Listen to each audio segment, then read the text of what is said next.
Welcome to my May 2024 video newsletter. In the commentary, which follows the charts, we're going to talk a little bit about this year's town meeting, so hang in there. But anyway, first the charts.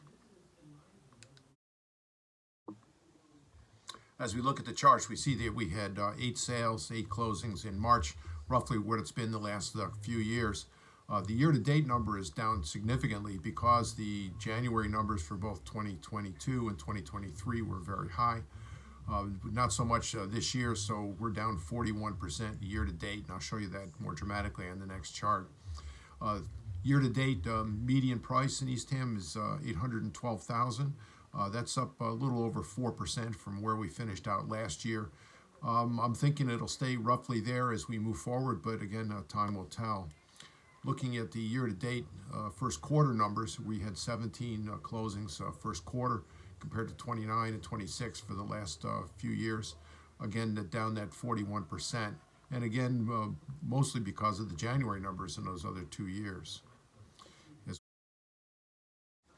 As we look at new listings, we had 11 new listings in March in Eastham, roughly where we were have been for the last couple of years.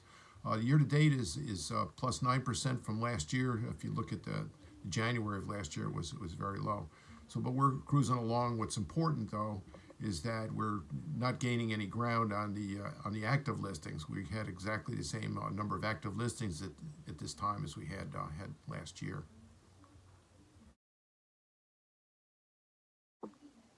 For commentary, we just need to state that not much has changed since we talked last month. We're still in a supply constrained environment. The 10 listings that we have so far compares to the 60 or 70 we would have had back in 2019. That said, we are making some progress, bring us here, so we're seeing some new listings. Traffic is slow. I'm not seeing a lot of people driving down from off Cape to look at homes during open houses. But that's bound to change as we get some nicer weather and warmer weather too. Of note, what I want to point out is that we have a town meeting coming up in a few weeks. There's a couple items on the board, or on the docket, if you will, that need to be addressed that that pertain to real estate. Of note is the limitation that they're going to impose on short-term rentals.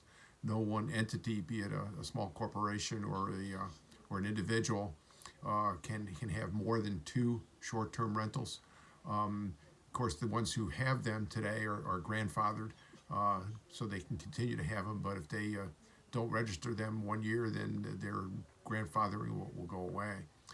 They've managed to figure out how to not burden the condo colonies or the folks who have essentially their business is to run a cottage colony.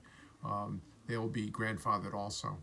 So anyway, take a look at that. It's in the newsletter. But stay safe. Call me if you have any questions. Now is a good time to be listing your home because, as we talked about, spring is coming, and yet inventory is way down. So anyway, give me a call if you have any questions or would like to have a market analysis done on your home. Anyway, thank you. Stay safe, and I'll talk to you next month. Bye-bye.